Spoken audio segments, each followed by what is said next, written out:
الله السميع العليم من الشيطان اللعين الرجيم. حسبنا الله ونعم الوكيل ونعم المولى ونعم النصير.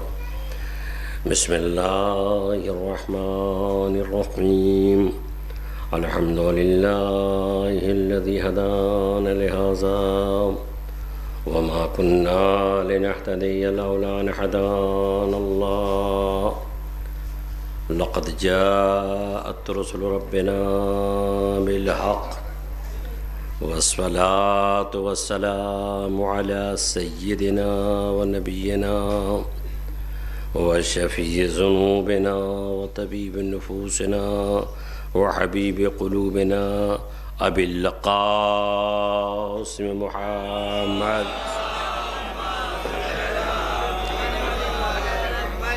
وآلہ الطیبین الطاہرین المعصومین ولعنۃ اللہ علی اعدائہم اجمعین من یومنا ھذا الی قیام یوم الدین. اما بعد فقد قال اللہ تبارک وتعالی فی کتابہ المحکم وخطابہ المتقن وقوله احسن. بسم اللہ الرحمن الرحیم. من یطع الرسول فقد اطاع اللہ. صلوات محمد وآل محمد.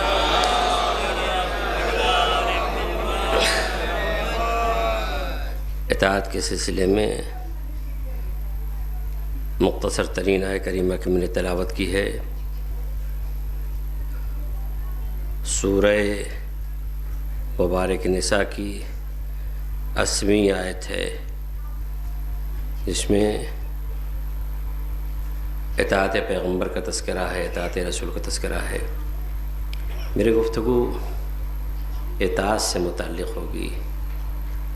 اطاعت کہتے ہیں حکم ماننا، اس کا تعلق زبان سے ہے، اور اتباع کا تعلق فعل سے ہے. تو وہ تو ایک الگ موضوع ہے اتباع. مجھے صرف اطاعت کی بات کرنی ہے کہ اطاعت پیغمبر کیا ہے، اطاعت رسول کیا ہے، اور یہی موضوع ہے. ارشاد ہو رہا ہے کہ من یطیع الرسول فقد اطاع اللہ. جس نے رسول کی اطاعت کی اس نے اللہ کی اطاعت کی. اس میں بہت زیادہ سوچنے کی بات نہیں ہے. اگر آپ نے رسول کی اطاعت کی تو اللہ کی اطاعت ہو گئی، اور رسول کی اطاعت نہیں کی تو اس کی بھی اطاعت نہیں ہوئی. اب یہ دیکھنا ہے کہ بھئی اطاعت کی منزل ہے. اب آپ کے ذہن میں یہ سوال نہ پیدا ہو کہ اطاعت ہم رسول کی کیوں کریں. رسول اللہ کے زمانے میں جو لوگ تھے وہ مخاطبین تھے، وہ رسول کی اطاعت کریں. ہم سے کیا؟ ہم تو 1400 برس بعد ہیں، تو ہمیں کیا؟ ہم کیوں اطاعت کرنے لگے؟ بھئی جو رسول اللہ سے کے زمانے میں تھے، انہوں نے کلمہ پڑھا، ان کے سامنے تھے، جو انہوں نے حکم دیا اس کو مانے. وہ ہم کیوں مانیں؟ بے شک یہ سوال آپ کا بالکل صحیح ہے، لیکن کب؟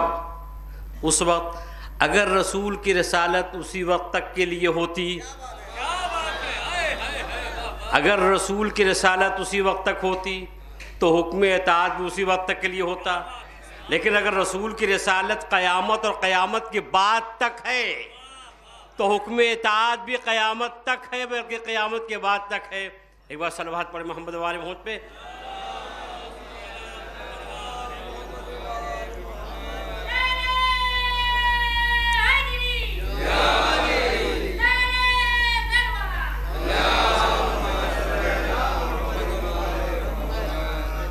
تو من یطیع الرسول فقد اطاع اللہ. جس نے رسول کی اطاعت کی اللہ کی اطاعت کی. اب دیکھیے اطاعت کرنا بھی آسان نہیں ہے. اگر مومن نہیں تو اطاعت کر ہی نہیں سکتا. اطاعت کرنے کے لیے ایمان کی ضرورت ہے. اس لیے جہاں اطاعت کا حکم ہے وہاں ایمان کی قید ہے. اللہ نے سب سے تھوڑی کہا اطاعت کرنے کے لیے. جو مومن نہیں ہوگا وہ اطاعت ہی نہیں کر سکتا. اطاعت کے لیے ایمان کی شرط ہے. سچ بتائیے جو رسول کو مانتا ہی نہیں تو اطاعت کیا کرے گا؟ لیکن اگر رسول کو مانتا ہے تو وہ اطاعت کرے گا. اب اطاعت بڑی، میں نے کہا بڑی سخت منزل ہے اطاعت کی.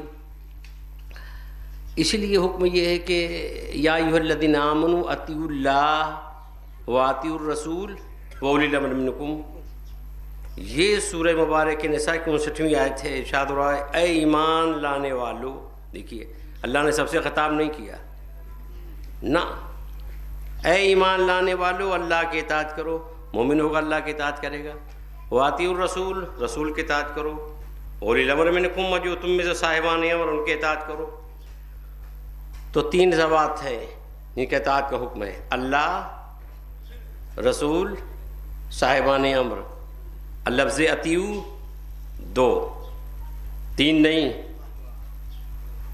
پھر سے آیت پڑھتا ہوں یا ایھا الذین آمنوا اطیعوا اللہ واطیعوا الرسول واولی الامر منکم. اللہ کی اطاعت کرو رسول کی اطاعت کرو صاحبان امر کی اطاعت کرو.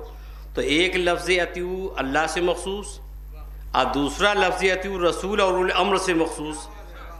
اگر تیسرا ہوتا یوں ہوتا اطیعوا اللہ واطیعوا الرسول واطیعوا اولی الامر تو اس کا مطلب یہ ہوا کہ اللہ کے اطاعت اور رسول کے اطاعت اور صاحب امر کے اطاعت اور. لیکن اطیعوا ایک ہے رسول سے مخصوص ایک اللہ سے مخصوص. تو اس کا مطلب یہ ہوا کہ لفظ اولی الامر کے لیے لفظ تیسری اطیعوا کا نہ ہونا اس بات کی دلیل ہے کہ جیسی اطاعت رسول کی ہو ویسے ہی اطاعت اولی الامر کی بھی ہو. کوئی فرق نہیں ہونا چاہیے ویسی اطاعت ہے. تو اب آپ کہہ لیجئے صاحب اللہ کی اطاعت اور ہے اور رسول کی اطاعت اور ہے. نہیں دونوں اطاعتیں الگ الگ نہیں ہیں ایک ہی اطاعت ہے. مرکزی حیثیت سے دیکھا جائے تو اطاعت پروردگار ہے. ترجمان کی حیثیت سے دیکھا جائے تو اطاعت رسول ہے. بات وہی ہے بھائی. مرکزی اعتبار سے دیکھا جائے تو اطاعت پروردگار ہے. ترجمان کے لحاظ سے دیکھا جائے تو اطاعت رسول ہے. تو دونوں کوئی الگ الگ بات نہیں ہے دونوں ایک ہی سی بات ہے. تو اگر ایمان ہے تو اطاعت ضرور ہے. ایمان نہیں ہے تو اطاعت نہیں ہے. اب بڑی منزل اہم عزیزان گرامی میں نے پھر کہا کہ اگر ایمان ہے تو اطاعت لازمہ ہے اس کا. اگر ایمان نہیں ہے تو اطاعت نہیں ہو سکتی. ایمان ہے تو اطاعت ہے. اور رسول اللہ پر ایمان صرف ہم ہی نہیں رکھتے کائنات کی ہر شے ایمان رکھتی ہے.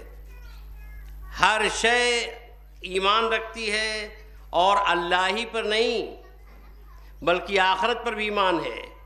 آخرت پر ایمان ہے. اور دلیل کیا ہے؟ دیکھیے نہج البلاغہ میں خطبہ ہے حضرت کا اس میں ذکر ہے اس کا. چنانچہ مولا کائنات فرماتے ہیں کہ رسول اسلام کے پاس کفار آئے اور آقا کہ خدا کے رسول کفار آئے اور کہا کہ پیغمبر اسلام سے انہوں نے کہا ہم کہتے ہیں خدا کے رسول مگر ان کا عقیدہ نہیں ہے. وہ کہتے ہیں آپ جیسا دعویٰ کر رہے ہیں نہ آپ کے آبا و اجداد نے دعویٰ کیا نہ باپ نے نہ دادا نے نہ خاندانوں نے. آپ بھی کیسا دعویٰ کر رہے ہیں؟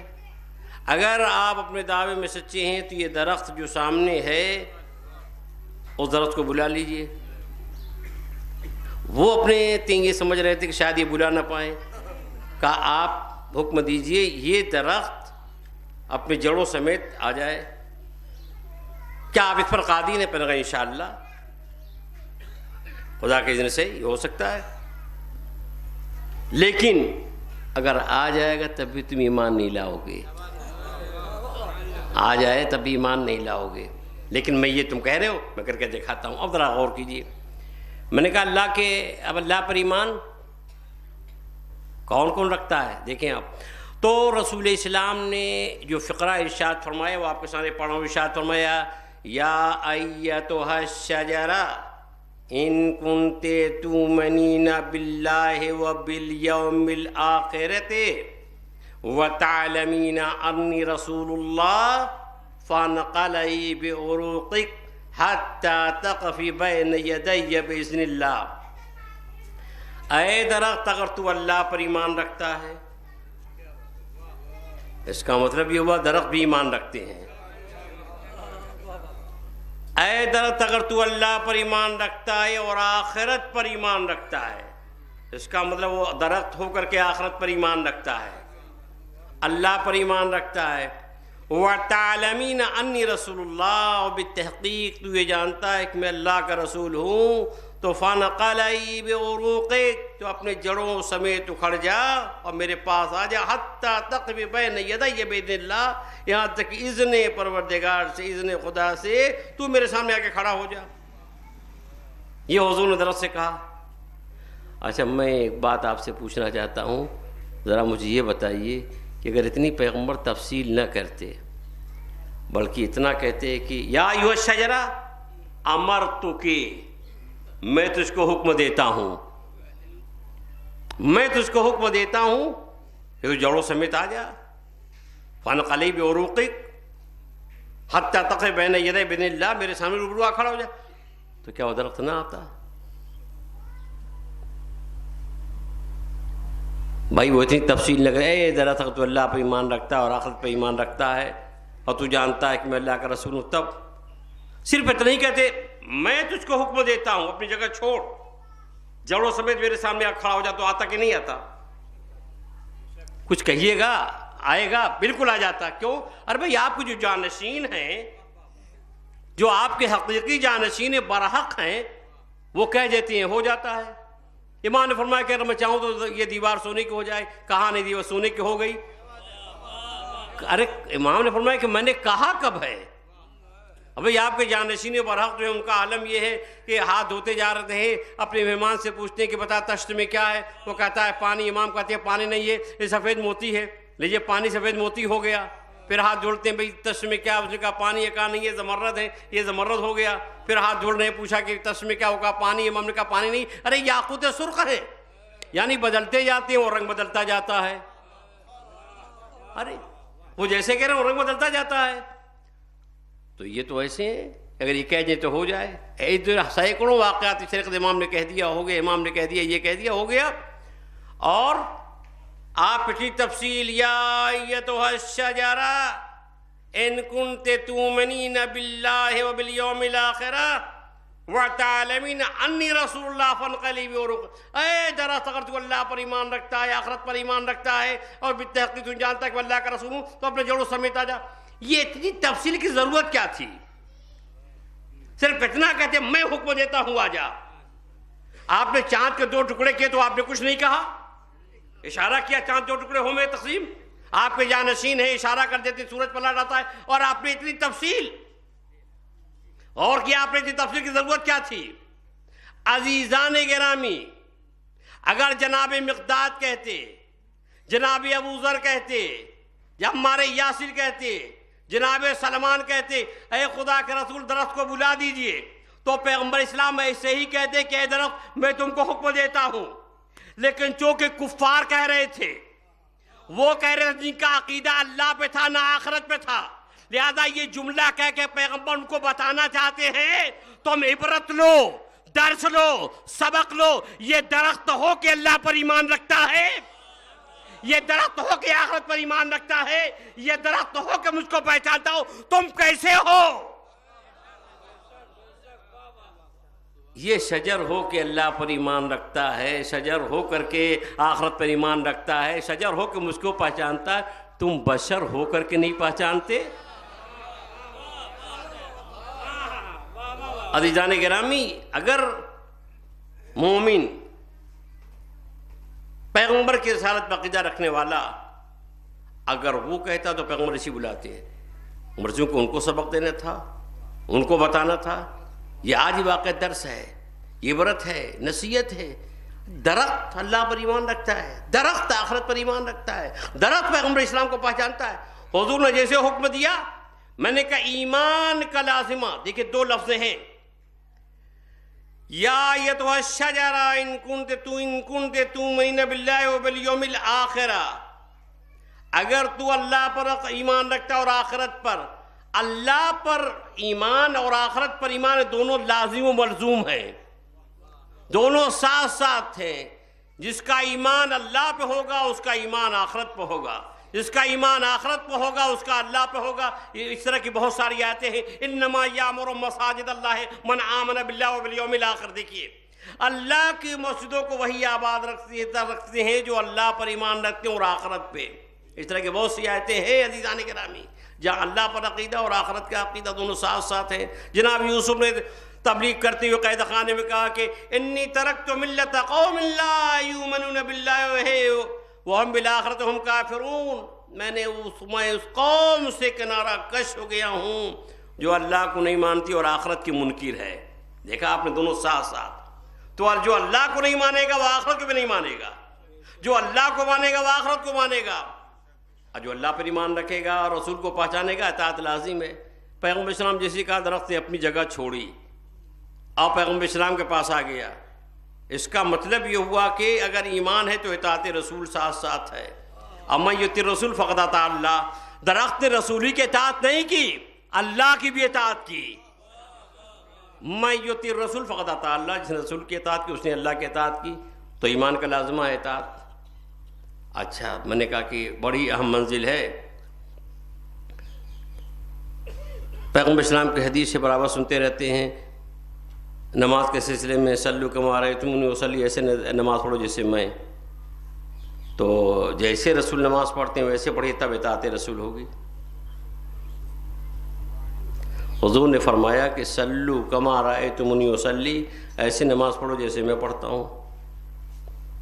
آپ دوسرے طریقے سے پڑھنے تو اطاعت رسول نہیں ہوئی. اطاعت رسول تو اسی وقت ہوگی جب ویسے ہی نماز پڑھی جیسے رسول نے پڑھی.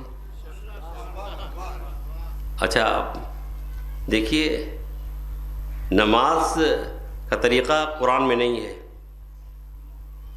کتاب میں نہیں ہے, صرف الگ الگ جز ہیں. جیسے قرآن نے کہا دیا قیام کیجئے, مگر کیسے کیجئے؟ وَارْكَعُوا مَعَ الرَّاكِعِينَ, رکوع کرو رکوع کرنے کے ساتھ. یہ حکم ہے رکوع کرو رکوع کرنے والوں کے ساتھ. مگر رکوع کیسے کریں؟ قرآن کہہ رہا ہے سجدہ کرو, کیسے کریں؟ تو الگ الگ ذکر ہے. فَاقْرَؤْا مَا تَيَسَّرَ مِنَ الْقُرْآنِ یا اذا قرئ القرآن فاستمعوا وانصتوا له لعلکم ترحمون. جب قرآن پڑھتے غور سے سنو. غرض یہ کہ الگ الگ جز ہیں لیکن طریقہ نہیں ہے. اس کا مطلب یہ ہوا کہ کتاب کافی نہیں ہے.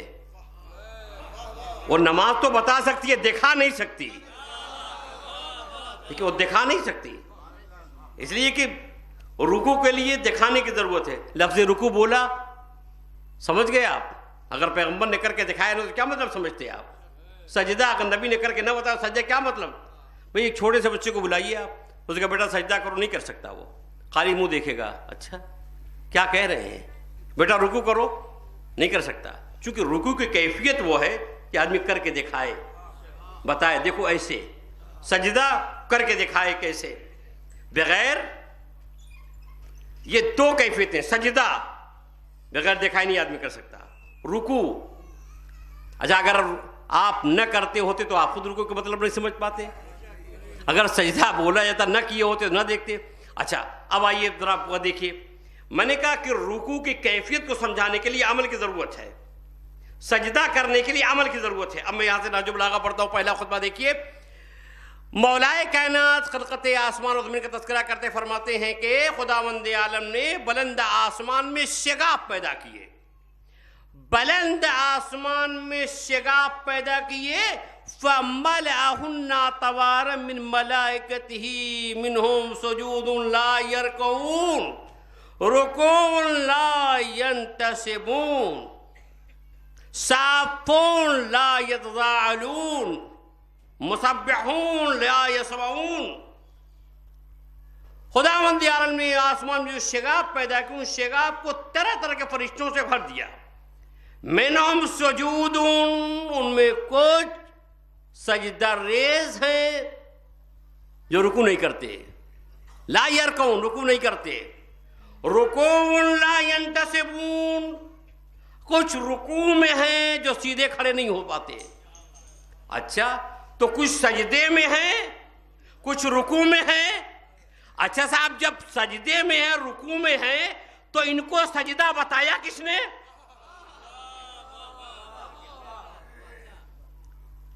بھئی اگر رکوع میں ہیں تو رکوع ان کو بتایا کس نے؟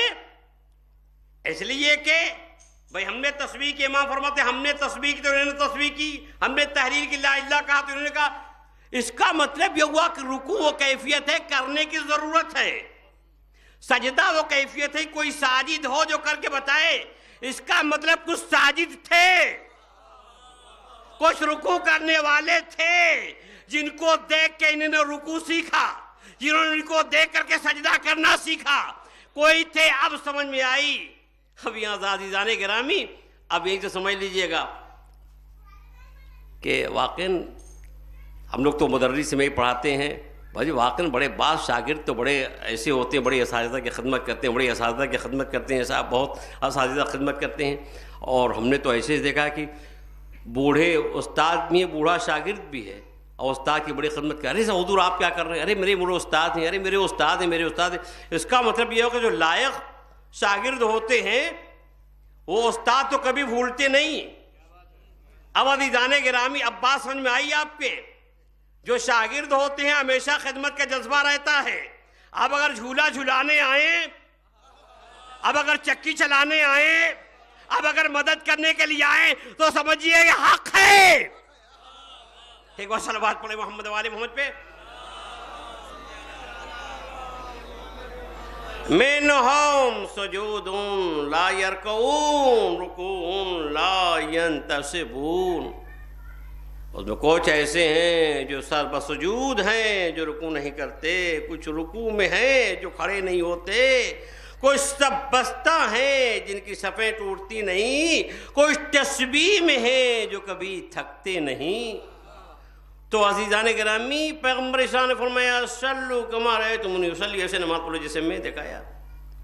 قرآن میں ترکیب تو نہیں ہے، قرآن رکوع کر کے نہیں دکھا سکتا، قرآن سجدہ کر کے نہیں بتا سکتا۔ اس کا مطلب کتاب کافی نہیں ہے، کوئی ہو جو وضاحت کرے، کوئی ہو جو شرح کرے۔ اس لیے ارشاد ہوا قد جاءکم من اللہ نور و کتاب مبین۔ بالتحقیق اللہ کے پاس سے نور و کتاب دونوں اللہ کے پاس سے آئے، پہلے نور بعد میں کتاب۔ ایسے نماز پڑھو جیسے میں، تو اس کا مطلب یہ کہ پیغمبر نے کر کے دکھایا، قرآن میں ہے ہی نہیں۔ اور سب شدید اختلاف ہے نماز میں، اور نماز کے لیے کہ ان قبلت قبل ما سواہا، ان ردت ما سواہا، نماز قبول تو سارے اعمال قبول۔ تو آپ پہلے سب کچھ چھوڑ کر کے پہلے زینے کو دیکھیے۔ ان قبلت قبل ما سواہا، نماز قبول تو سارے اعمال قبول۔ ان ردت رد ما سواہا، نماز رد تو سارے اعمال رد۔ اور سب سے زیادہ اختلاف نماز میں،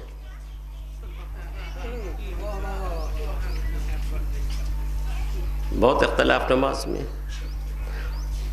اور پیغمبر نے کر کے باقاعدہ دکھا دیا کہ بھئی ایسے پڑھو جسے میں پڑھ رہا ہوں، دکھا دیا۔ اچھا کچھ چیزیں واقعاً بہت مشکل ہے، جیسے پیغمبر اسلام رکوع میں ہوتے ہیں، یہ قیام میں ہوتے ہیں تو ہاتھ کہاں ہوتے ہیں یہ آدمی دیکھ سکتا ہے۔ ہاں نگاہ بہت مشکل ہے کہ قیام میں ہے تو نگاہ کہاں ہے، رکوع میں ہے تو نگاہ کہاں ہے، سجدے میں ہے تو نگاہ کہاں ہے، تشہد پڑھیں تو نگاہ کہاں ہے، قنوت پڑھیں تو نگاہ کہاں ہے۔ شریعت نے باقاعدہ طریقے بتا دے ہیں۔ قیام میں اگر ہیں تو نگاہیں کہاں ہونی چاہیے، رکوع میں ہیں تو نگاہیں کہاں ہونی چاہیے، سجدے میں ہے تو نگاہیں کہاں ہونی چاہیے، تشہد پڑھ رہے ہیں تو نگاہیں کہاں ہونا چاہیے۔ یعنی نگاہیں بھی عبادت کر رہی ہیں جی، یعنی ہر عمل الگ الگ ہے۔ قیام میں ہو تو نگاہیں کہیں اور، سجدے میں ہو، رکوع میں ہے، سب کے الگ الگ ہے۔ لیکن ہاتھ تو ظاہر ہر آدمی دیکھ سکتے ہیں، پیغمبر صاحب نماز میں ہاتھ کہاں رکھتے ہیں، مگر اس میں اختلاف، اٹھنے بیٹھنے کے طریقے میں اختلاف۔ تو حضور نے کہا کہ صلو کما رأیتمونی اصلی، ایسے نماز پڑھو جیسے میں۔ تو پیغمبر کی نماز ہے اصل، اور ہماری نماز ہے نقل، اور یہ ایسی نقل ہے جو نیت کے ساتھ کی جاتی ہے۔ تو ہماری نماز نقل اور حضور کی نماز ہے اصل، اور نقل میں ہے اختلاف۔ جتنے کلمہ پڑھنے والے سب کو بلائیے، یہ نماز کہاں سے لائے آپ، یہ رکوع کہاں سے، یہ سجدہ کہاں سے، یہ قیام کہاں سے؟ تو کہے گا حضور تو ہماری نماز تو نبی کی نماز کی نقل ہے۔ اچھا، کسی جعفری مذہب والے کو بلائیے، بھئی آپ یہ نماز کہاں سے لائے ہیں، یہ طریقہ کہاں سے لائے ہیں، یہ ہاتھ کھولنے والا طریقہ کہاں سے آیا ہے؟ کہا صاحب یہ تو حضور کی نماز کی نقل ہے۔ ان سے پوچھئے کہ حضور کی نماز کی نقل ہے، اما کیسی نقل ہے، اتنا اختلاف؟ تو نماز میں تو ہو گیا اختلاف، اور نماز پہ ہے سارے اعمال کی قبولیت کا دار و مدار۔ تو جب پوری نماز کے دار و مدار ہے، سارے اعمال کی قبولیت کا دار و مدار نماز پہ ہے، تو پہلے تو آپ تحقیق کیجئے نماز کی، کہ نماز کون اصل والی ہے، اصل والی نماز کون ہے، اصل والی نماز کون ہے؟ اس کا اور یہ بھی معاملہ ہے کہ نماز میں اختلاف ہوا ہے، نماز کے طریقے میں شدید اختلاف ہوا۔ تو جب شدید اختلاف ہوا ہے تو کب ہوا؟ قبل رسول یا بعد رسول؟ اس کا مطلب رسول کے بعد اختلاف ہوا ہے۔ تو جب رسول کے بعد اختلاف ہوا ہے تو یہ اختلاف چھٹے گا کیسے؟ تو وہ آپ سمجھے کہ ہماری نماز صحیح، وہ سمجھے کہ ہماری نماز صحیح، وہ سمجھے کہ ہماری نماز صحیح، اور ہماری نماز نقل کے حاصل کے مطابق، ہماری نقل حاصل کے مطابق، ہماری نسل، تو یہ پتہ کیسے چلے گی؟ کب تک آپ اندھیرے میں رہیں گے؟ کب تک اندھیرے میں، کب تک تاریکی میں رہیں گے؟ یہ فیصلہ کیسے ہوگا؟ اب حضور کو تو آنا ہے نہیں، آئیں گے، رجعت ہوگی، مگر اب سکھانے کے لیے نہیں آئیں گے، پڑھانے کے لیے نہیں آئیں گے۔ جو سکھانا پڑھانا تھا پڑھا چکے، سکھا چکے، اب سکھائیں گے نہیں، اب پڑھائیں گے نہیں۔ اب تو معاملہ قبولیت کا ہوگا، جنت و جہنم کا معاملہ ہوگا، پڑھائیں لکھائیں گے نہیں۔ تو اب کیسے پتہ چلے گا کہ اس کی نماز اصل کے مطابق ہے، کہ اس کی نقل اصل کے مطابق ہے، کہ اس کی اصل نقل مطابق نہیں ہے؟ ہر آدمی شک و شبہات میں ہے، حیرت میں ہے، پتہ کیسے چلے، پتہ کیسے چلے؟ ہر شخص دعوے دار ہے ہماری نقل اصل کے مطابق ہے، ہماری نقل اصل کے مطابق ہے۔ حضور کو اب آنا نہیں ہے تو مسئلہ کیسے حل ہو؟ یہاں تو کورٹ کچہری کے لوگ بھی بیٹھے ہوں گے۔ جب نقل میں اختلاف ہوتا ہے تو آدمی اصل کاپی دیکھتا ہے۔ اصل کاپی کہاں ہوتی ہے؟ گورنمنٹ کے تحویل میں ہوتی ہے، تاکہ وہاں تک کسی کی رسائی نہ ہو۔ اب فلسفہ سمجھ میں آیا، اللہ نے ایک محمد تو غیبت کے پردے میں رکھا، تاکہ جب وہ آئے اور آ کر کے نماز پڑھائے تو ہر شخص نماز کو دیکھے، رکوع کیسا ہے، سجدہ کیسا ہے، قیام کیسا ہے، اپنی نقل کو اصل کے مطابق کرے۔ عزیزان گرامی، اب جب وہ آئے گا پڑھانے والا تو ہر شخص اپنے نقل کو اصل کے مطابق کرے گا، اور وہ جاگے گا اس وقت۔ اچھا، وہ جاگے گا۔ دلیل سنیے۔ ابو دردہ، یہ مشہور صحابی ہیں۔ ابو دردہ حجاز سے، مکے سے نکل گئے اور چلے گئے شام۔ عرصے دراز کے بعد، مدتوں بعد، عرصے دراز کے بعد وہ آئے مدینے، اور جب مدینے آئے تو مولا کائنات کے پیچھے نماز پڑھی۔ اور جب مولا کائنات کے پیچھے نماز پڑھی تو جو فقرہ ہے وہ آپ کے حوالے کر رہا ہوں۔ دیکھیے، حجاز کے عرصے دراز کے بعد چلے گئے، مدینے میں کچھ دن رہے، وہ چلے گئے۔ شام مدتوں بعد آئے اور مولا کائنات کے پیچھے نماز پڑھا تو فقرہ کہا، ذکرنی صلاۃً کنت صلیت مع رسول اللہ صلی اللہ علیہ وآلہ وسلم۔ ارے اس نے مجھے وہ نماز یاد دلا دی جو میں رسول کے ساتھ پڑھتا تھا۔ اس کا مطلب اپنی نقل کو اصل کے مطابق کر لیا۔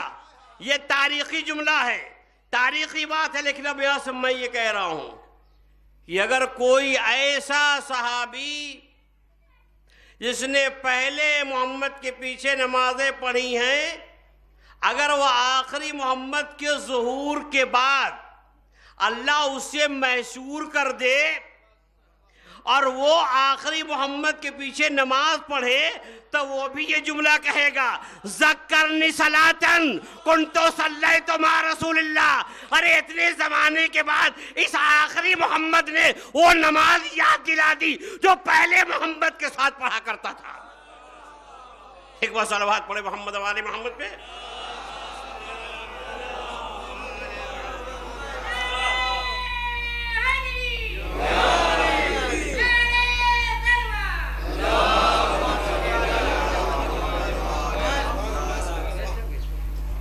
تو اطاعت تو اسی وقت ہوگی جب ایسی نماز ہو جو رسول کے ساتھ، جو رسول نے جیسے پڑھی ویسی پڑھی جائے۔ صلو کما رأیتمونی اصلی، ایسے نماز پڑھو جیسے میں نے نماز پڑھی۔ دیکھ لو، سمجھ لو، ورنہ اطاعت رسول نہیں ہوگی۔ اطاعت تو اسی وقت ہوگی صحیح جو جیسے میں نے پڑھی ویسے تم بھی پڑھو۔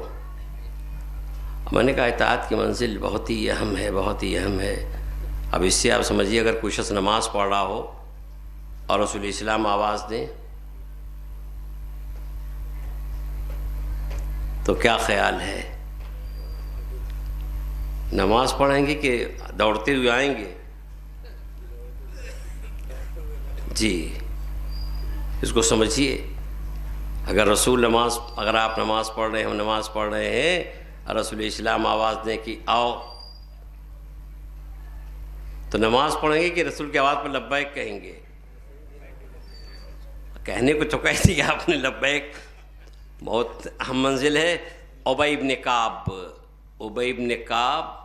یہ پہلے ہیں حافظ جنہوں نے تراویح پڑھائی ہے، تراویح والے حافظ ہیں، تراویح جنہوں نے پڑھائی ہے، کتابوں میں لکھا ہے کہ انہیں سب سے پہلے نماز پڑھی تراویح کی حافظ سے۔ یہ نماز پڑھ رہے ہیں اور رسول اسلام نے آواز دی بھائی آ جاؤ، اور اطمینان سے باقاعدہ، جی باقاعدہ پڑھ رہے ہیں۔ جب ختم کر لی تب حضور کے پاس آئے تو حضور نے فرمایا کہ میں نے تم کو بلایا، تم آئے نہیں؟ کہ یا رسول اللہ نماز پڑھ رہا تھا۔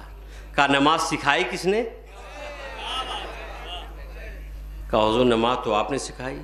کہا واہ، جو سکھا دیا اس پر ایمان، جس نے سکھا دیا ایمان نہیں؟ کہا کیا تم نے قرآن مجید کی آیت نہیں سنی، یہ نئی آیت پڑھی؟ حافظ ہیں۔ اور حضور نے کہا یا تم نے آیت نہیں پڑھی، یا ایھا الذین آمنوا استجیبوا للہ والرسول اذا دعاکم لما یحییکم، اے ایمان لانے والو، دیکھیں ایمان والوں سے خطاب ہے، ایمان لانے والو اللہ اور رسول کی آواز پر لبیک کہو جب وہ بلائیں۔ اللہ بھی بلائے گا تو نبی کی آواز نہیں بلائے گا۔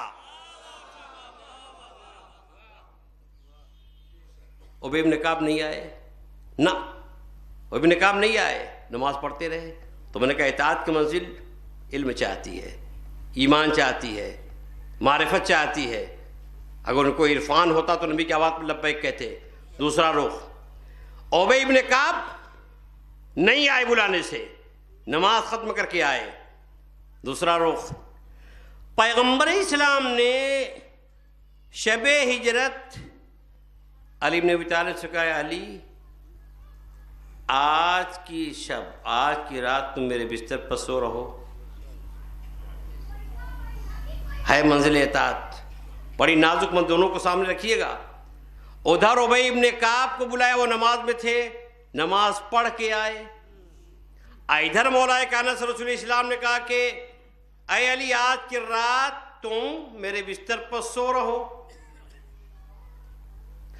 سنی اور شیعہ سبھی کتابوں میں ہے کہ مولا کائنات رات بھر عبادتیں کرتے تھے، پڑوسی بھی اللہ اکبر کی آوازیں سنتے تھے۔ جب پڑوسی بھی آوازیں سنتے تھے اللہ اکبر کی تو اس کا مطلب مولا کائنات کی عبادت مسلم۔ اور نبی نے کہا اے علی آج کی رات میرے بستر پر سو جاؤ، تو مولا کائنات کو ہاتھ جوڑ کے کرنا چاہیے تھا کہ اے خدا کے رسول میں سو تو جاؤں گا، میری نمازوں کا کیا ہوگا؟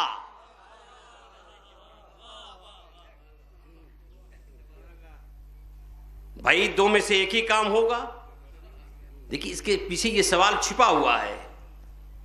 نبی نے کہا کہ علی بستر پر سو جاؤ, تو یہ فوراً تمہیں نمازوں کیا ہوگا؟ اس کے پیچھے یہ سوال ہے. جیسے میں نے کہا بھئی آپ آئیے مجلس, تو کہا آپ نے کہا دکان بند کر دوں, آپ دکاندار ہیں. میں نے کہا مجلس آئیے مجلس, تو نے کہا دکان بند کر دوں. بھائی دکان بھی ہو مجلس بھی ہو, دونوں نہیں ہو سکتا, ایک ہی تو کام ہوگا. تو عزیزان گرامی, جب مولا کائنات سے رسول اسلام نے کہا کہ اے علی میرے بستر پر سو جاؤ, تو مولا کو کہنا چاہیے تھا کہ اے خدا کے رسول میری نمازوں کا کیا ہوگا؟ یہ دو میں سے ایک کام, یا سوئیں یا نماز پڑھیں. اگر سوئیں گے تو نماز نہیں پڑھ سکتے, نماز پڑھیں گے تو سوئیں گے نہیں. تو اب عزیزان گرامی دیکھیے فرق. ابی ابن کعب نے نماز کو مقدم کیا, مولائے کائنات نے نماز چھوڑی, سوئے. کیوں؟ فرق دیکھیے. رسول کو ماننا ہے اصول دین میں, اور نماز پڑھنا ہے فروع دین. تو اصول دین کہتی ہے دین کی جڑ, اصل کہتی ہے جڑ کو, فرع کہتی ہے شاخ کو. نماز ہے شاخ, اور اصول دین دین کی جڑ. اللہ کو ماننا دین کی جڑ, رسول پر ایمان دین کی جڑ, امامت پر ایمان دین کی جڑ, قیامت پر ایمان دین کی جڑ. نماز شاخ, روزہ شاخ, حج شاخ. جب اصل و فرع میں ٹکراؤ پیدا ہو جائے تو اصل کو مقدم رکھا جائے گا.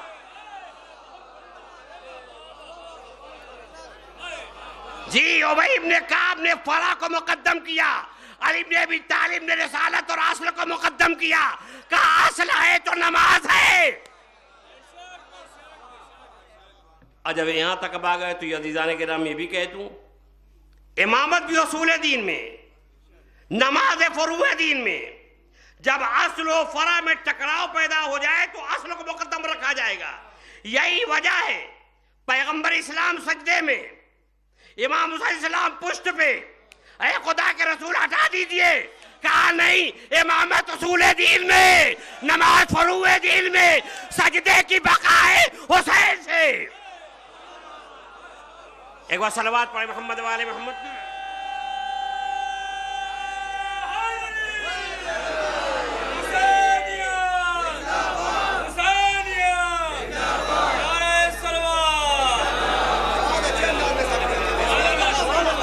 ابی ابن کعب نہیں سمجھ سکا اس نقطے کو, نہ ابی ابن کعب نہیں سمجھ سکا.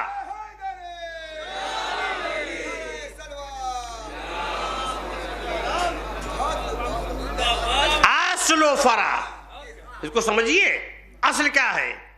اصول دین فروع دین. ہمیشہ یاد رکھیے گا, اصول دین میں نیابت نہیں ہوتی, فروع دین میں نیابت ہوتی ہے. مرنے والے نے نماز نہیں پڑھی, آپ پڑھوا دیجئے, لیکن نماز پڑھنے والے اللہ کو نہیں مانا, کیا کیجئے گا؟ روزہ نہیں رکھا, رکھوا دیجئے. یہی وجہ ہے کہ قبر میں اصول دین کا سوال ہوگا, فروع دین کا نہیں. فروع دین میں اللہ نے مہلت دے دی قیامت تک. بھائی جب عقیدہ ہی نہیں ہوگا تو نماز کیا, روزہ کیا, حج کیا؟ اصول دین, دین کی جڑ, اصل کا صاحب نبوت اصول دین میں. ابی ابن کعب اس کو نہیں سمجھ سکا. مولا کائنات نے پوچھا نہیں, اس لیے کوئی سمجھ گئے اس رسالت کو بچا رہے ایمان ہے. رسالت ہے تو نماز ہے, اور رسول نے کہا امامت ہے تو نماز ہے. ابھی یہ مشرا تو آپ سنتے رہتے ہیں, حقا کی بنا الہ الہ است حسین, حقیقت میں حسین لا الہ کی بنیاد ہے. اصل میں دیکھیے یہ اسی سے نکلا ہے ابن. ابن نکلا ہے بنا سے. ابن کسے کہتے ہیں؟ بیٹا. ہاں, ابن نکلا ہے بنا سے. تو اللہ بھی کرام, علماء کرام بھی ہیں. بنا کسے کہتے ہیں؟ ما یفتنا علیہ الشیء, جس پر کسی چیز کی بنیاد رکھی جائے, جس کے پر کسی چیز کی بنیاد رکھی جائے وہ بنا. اور اسی بنا سے ابن. کیوں؟ اس لیے کہ باپ کے وجود کی امارت جس پر ٹکی ہوتی ہے وہ ہے بیٹا۔ اب قرآن نے حسن حسین کو ابن کہا، ابنانا، اپنے بیٹوں کو، یعنی رسالت کی امارت جس پر ٹکی ہوئی ہے وہ ہے حسن حسین۔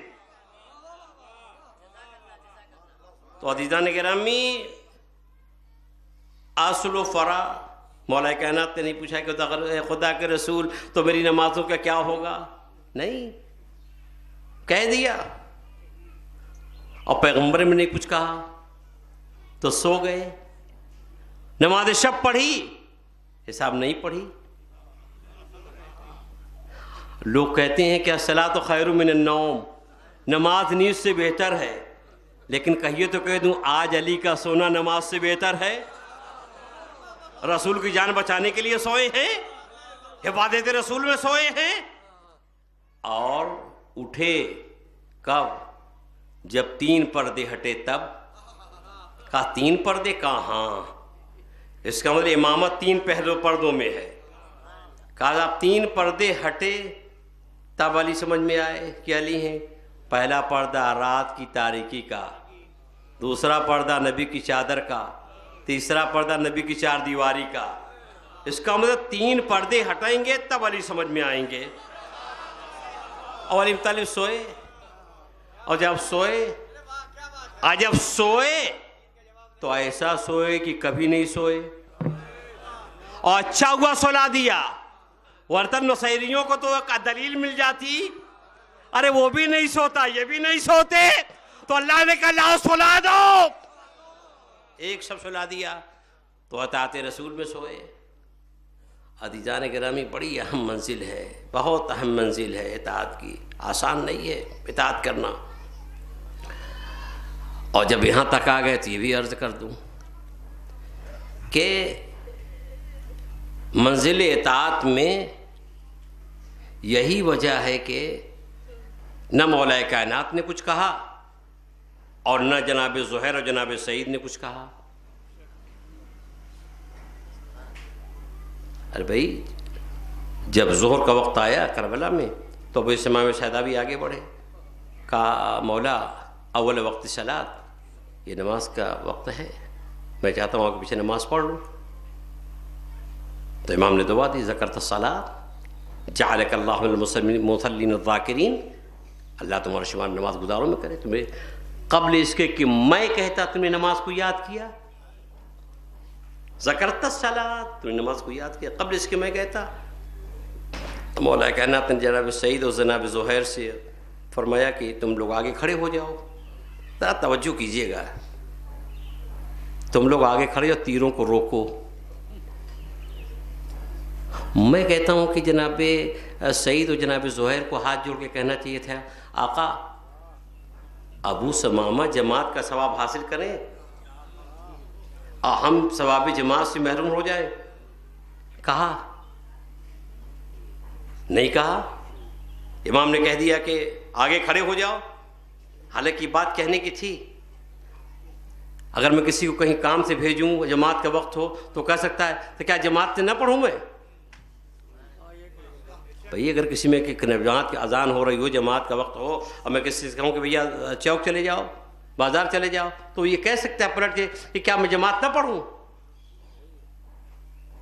تو جب مولا نے کہا جناب سعید اور جناب زہیر علیہ السلام سے کہا کہ بھئی تم لوگ آگے کھڑے ہو جاؤ، نماز ہو جائے۔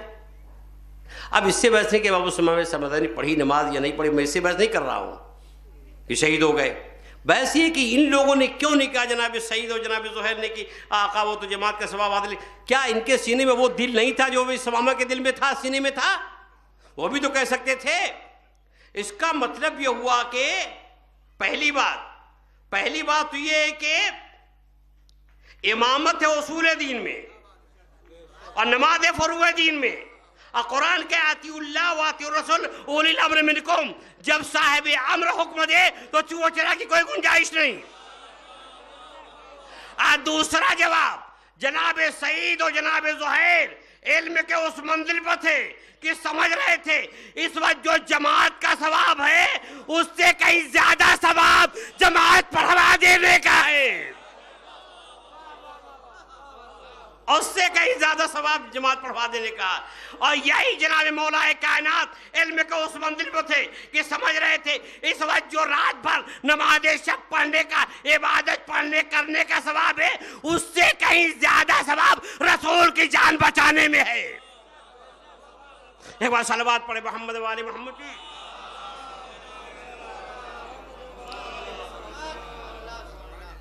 تو عزیزان گرامی، اطاعت کے لیے بڑے علم کی ضرورت ہے، اطاعت کے لیے بہت ایمان کی ضرورت ہے. ایسی یہ نہیں ہے. اب یہ مشہور واقعہ آپ سنتے رہتے ہیں کہ دیکھیے اطاعت کے سلسلے میں کہ وہ جناب اویس قرنی کہ واقعہ ہے، سنتے رہتے ہیں آپ، مشہور ہے. انہوں نے اپنی ماں سے کہا میں جانا چاہتا ہوں رسول کی زیارت کے لیے، رسول کی زیارت کے لیے جانا چاہتا ہوں. تو ماں نے اس شرط کے ساتھ اجازت دی کہ جائیے مگر مدینے میں نصف دن رہیے گا، آدھے دن. اب جناب وہ ایسے قرنی آئے، ہمارا رسول اللہ سفر میں گئے ہوئے ہیں، آدھے دن رہے. اب اس کے بعد جو ماں نے کہا کہ آدھے دن رہنا، اب وہ جا رہے ہیں. ہم ہوتے تو کیا کرتے، ہم تو جذباتی قسم کے آدمی ہیں. یہ کیسے ہو سکتا زیارت چھوٹ جائے، یہ کیسے، ہم تو زیارت کے لیے آئے ہیں. لیکن آپ دیکھیے ماں نے کیا کہا، ماں نے کہا کہ آدھا دن ہو گیا رسول اللہ سفر میں گئے ہوئے ہوں، اطلاع ملی رسول تو سفر میں گئے ہوئے اور انہیں چھوڑ دیا، مدینہ چھوڑنے کا ارادہ کے لیے میں تو جا رہا ہوں. اور بھائی رسول کی آئے ہیں اتنے دن سے یمن سے، یہاں رسول کی زیارت کر کے جائیے، کہا نہیں میں جا رہا ہوں. ارے بھائی یہ کیا، اب وہ چل دیے. کیوں چل دیے؟ ارے بھائی ویسے کرنی کیوں جا رہے ہیں، زیارت کر کے جائیے. سنیے ہمارا آپ ہوتے تو 2-4 دن رک جاتے. جو حالات میں دیکھ رہا ہوں اس کی روشنی میں کہہ رہا ہوں، 2-4 دن رک جاتے اور وہیں باقاعدہ زیارت وارت پڑھ کے اس کے بعد یہ چاہے گھر کچھ بھی ہو جائے. لیکن اویس قرنی چلے. ارے بھائی اویس قرنی کہاں جا رہے ہیں، زیارت کر کے جائیے. اویس قرنی بڑھ کے آواز دیں گے تمہیں معلوم نہیں ہے، پیغمبر نے کہا آتے والدین اپنے ماں باپ کی اطاعت کرو. اب اگر میں جاؤں گا تو ماں کی اطاعت نہیں ہوگی، اطاعت رسول ہوگی. قرآن پڑھ کے کہہ رہا ہے من یطع الرسول فقد اطاع اللہ، اسے رسول کی اطاعت کی اسے اللہ کی اطاعت کی. تو یہ موتی بن کے جا رہے ہیں. ان کو زیارت کا بھی ثواب، ماں کی اطاعت کا بھی ثواب، دونوں مل گئے ان کو ثواب.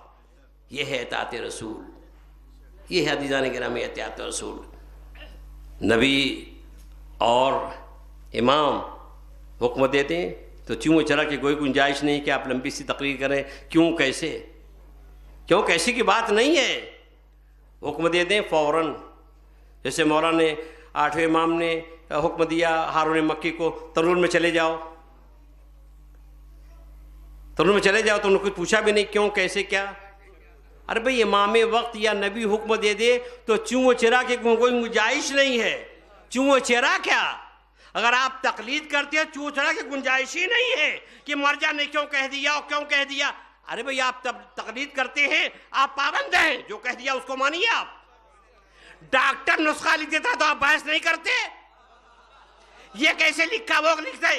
ابھی جو اس فن کا ڈاکٹر ہے اس نے حکم دے دیا. ہارون مکی نے نہیں کہا کہ مولا کیا معاملہ کیا ہے، قضیہ کیا ہے، اور کیوں آپ کہہ رہے ہیں کہ تنور میں جلتے ہوئے چلے جاؤ.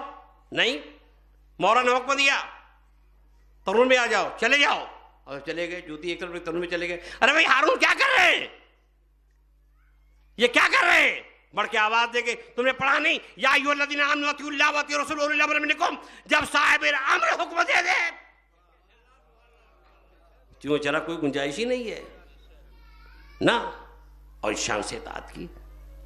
تو میں نے کہا من یطع الرسول فقد اطاع اللہ، جس نے رسول کی اطاعت کی اس نے اللہ کی اطاعت کی. بڑے ایمان کی ضرورت ہے، بڑے علم کی ضرورت ہے اطاعت کرنے کے لیے. عزیزان گرامی، ہمارے سامنے ایسے افراد نمونے ہیں جنہوں نے اطاعت رسول میں پوری زندگیاں گزار دیں. بڑی نازک منزل ہے. خدا کی اطاعت، رسول کی اطاعت ائمہ معصوم کی اطاعت کرنا آسان نہیں ہے، بہت مشکل امر ہے۔ میں نے کہا جذبات پہ قابو پا کے اطاعت کرنا بڑی اہم منزل ہے۔ امام نے کہا بھیا عباس جنگ کا موقع نہیں ہے، امام نے حکم دیا بھیا عباس ہمیں ہٹا لیے جائیں فرات کے کنارے سے۔ اطاعت کے اعتبار سے ذرا واقع کربلا کو دیکھیے، کس شان سے اطاعت کی گئی ہے، کہیں چوں چرا نہیں۔ امام نے پیاسے لشکر، خور کے پیاسے لشکر کے لیے حکم دیا بھیا عباس ان کو پانی پلاؤ۔ دیکھیے آپ، کسی نے کہا کہ آقا کیا کر رہے ہیں، ذرا فیصلے پر نظر ثانی کر لیجئے۔ جناب علی اکبر نے کہا کہ بابا فیصلے پر نظر ثانی کر لیجئے۔ جناب زینب نے کہا بھائی فیصلے پر نظر ثانی کر لیجئے۔ تاریخ میں ہے کہ 1000 کا لشکر، 1000 تھے افراد، اس میں جانور بھی، گھوڑے بھی، اونٹ بھی، اور پیاس سے جہاں بلب۔ امام نے حکم دیا بھیا عباس کو پانی پلاؤ۔ ماں جناب عباس نے نہیں کہا کہ آقا ہمارے ساتھ بچے ہیں، بیویاں ہیں، جانور ہیں، دور کا سفر ہے، آقا ذرا فیصلے پر نظر ثانی کر لیجئے۔ یا جناب علی اکبر کہتے کہ بابا دور کا سفر ہے، ہمارے ساتھ بچے بھی ہیں، بیویاں بھی ہیں، پانی کی ضرورت پیش آ سکتی ہے۔ لیکن اللہ اکبر، امام نے ہور کے حال پہ اپنے مستقبل کو قربان کر دیا۔ کسی نے نہیں کہا، کیوں؟ اس لیے کہ جب امام حکم دے تو چوں چرا کی کوئی گنجائش نہیں ہے۔ سب پانی پلا رہے ہیں، سب پانی پلا رہے ہیں، جناب علی اکبر پانی پلا رہے ہیں، جناب عباس پانی پلا رہے ہیں، جناب عمر پانی پلا رہے ہیں۔ اپنے جانی دشمن کو پانی پلانا آسان نہیں ہے، اپنے خون کے پیاسوں کو سیراب کر کے حیات نو عطا کرنا آسان نہیں ہے۔ جہاد نفس ہے، جہاد ہے، لیکن پانی پلا رہے ہیں۔ علی بن طحان محاربی کہتا ہے کہ میں ہور کے لشکر میں سب سے پیچھے تھا اور برا حال تھا، پیاس سے برا حال تھا، بدحواس تھا۔ مجھے زہرا کے لال نے دیکھا۔ امام آگے بڑھے اور آگے بڑھے فرماتے ہیں انخ الراویہ۔ وہ کہتا ہے میں انخ الراویہ کے معنی نہیں سمجھ سکا، لیکن راویہ میرے زبان کچھ اور معنی تھا۔ تو امام نے کہا یا ابن الاخ انخ الجمل، کہ بھائی اپنے اونٹ کو بٹھلا لے۔ کہا اونٹ کو بٹھلایا۔ کہا اس کے بعد امام نے مشک دہانے، مشک منہ کو بڑھایا۔ کہتے میں پیاس سے اتنا بدحواس تھا کہ جو مشک کا دہانہ نظر نہیں آ رہا تھا، میں کیسے پانی پیوں۔ تو امام عالی مقام نے مشک کی رسی کو اپنے ہاتھوں میں لپیٹا اور مشک کا منہ اس انداز سے کیا کہ میں نے آسانی سے پانی پی لیا۔ اللہ اکبر، امام نے اس طرح اپنے دشمن کو سیراب کیا۔ میں سوچا کرتا ہوں کہ امام نے اس طرح سے سیراب دشمن کو کیا، لیکن جب امام عالی مقام اپنے ہاتھوں پہ 6 مہینے کے بچے کو لے کے گئے، خدا آپ کی آوازوں پہ رحمت نازل فرمائے، امام نے اس طرح سے پانی پلایا، لیکن امام عالی مقام جب اپنے 6 مہینے کے بچے کو لے کے مقتل میں گئے اور کہا میرا بچہ پیاسا ہے، کسی نے نہیں کہا اے حرملہ تیر نہ چلانا، مجھے علی اکبر نے پانی پلایا ہے۔ کسی نے نہیں کہا حرملہ تیر نہ چلا، مجھے عباس نے پانی پلایا ہے۔ کسی نے کہا اے حرملہ تیر نہ چلا، مجھے قاسم نے پانی پلایا ہے۔ کسی نے کہا حرملہ تیر نہ چلا، مجھے زہرا کے لال نے پانی پلایا ہے۔ امام زہرا کا لال اپنے ہاتھوں پہ 6 مہینے کے بچے کو لیے ہوئے ہے، میرا بچہ پیاسا ہے۔ کوئی جواب نہیں آیا تو امام نے فرمایا میرے لال ذرا اپنی پیاس ظاہر کر دو۔ 6 مہینے کے بچے نے سوکھی زبان اپنے ہونٹوں پر پھیرنا شروع کیا۔ یہ ایسا منظر تھا دشمن بھی منہ پھیر کے رونے لگا۔ یہ ارباب اعزاز جب دشمن رو رہے ہوں تو باپ کے دل کی کیا کیفیت ہوگی؟ اے مولا آپ نے کیسے اس منظر کو دیکھا؟ ارباب اعزاز سنسناتا ہوا تیر آیا، بچے کے گلے پر لگا، امام کا بازو چھیدا۔ آج بھی وہ جگہ ہے، انشاءاللہ جب زیارت کے لیے جائیں گے آپ تو وہ جگہ ہے جہاں رباب کے بچے کے گلے پہ تیر لگا۔ میں یہ واقعہ کبھی نہیں بھولتا کہ میں جب زیارت کے لیے گیا، میرے ساتھ عورتیں بھی تھیں، جب اس مقام پر پہنچے جہاں علی اصغر گلے پر تیر لگا تھا، اور ایک خاتون تھی جس کو بتایا گیا یہاں رباب کے بچے نے گلے پر تیر کھایا، وہ بلبلا کے ایسا روئی کہ میں سوچنے لگا ہائے 1400 برس بعد بھی جب کوئی خاتون، کوئی عورت یہ سنتی ہے یہاں رباب کے بچے نے گلے پہ تیر کھایا تو برداشت نہیں کر پاتی۔ آئے ام رباب، آئے ام رباب۔ امام بچے کو لے کے چلے، کیسے لے کے جائیں خیمے میں؟ ماں کیسے دیکھے گی؟ مجلس تمام دو فقرہ، امام نے دل سنبھالا، خیمے کے در پہ آئے، آواز دی رباب اپنے بچے کو لے جا۔ کیا آپ سن سکیں گے؟ صاحب ریاض القدس کہتے ہیں کہ جیسے ہی زہرا کے لال نے آواز دی، ماں سے پہلے کمسن سکینہ آ گئی، اور اس کمسن بچی نے کہا بابا کیا بھیا کو پانی پلا لائے، میں پیاسی رہ گئی۔ امام نے ابا کا دامن ہٹایا، ابا ہٹائی، بچی نے بھائی کو دیکھا، گلے پہ تیر دیکھا، تڑپ کے خیمے میں گئی، اے اماں بھیا آ گیا، گلے پہ تیر ہے۔ ماں نے دیکھا تو اے فقرہ کہا امثلو کا تنہر، آئے میرے لال کیا تیرے جیسے بچے بھی نہر کیے جاتے ہیں۔ وَسَيَعْلَمُ الَّذِينَ ظَلَمُوا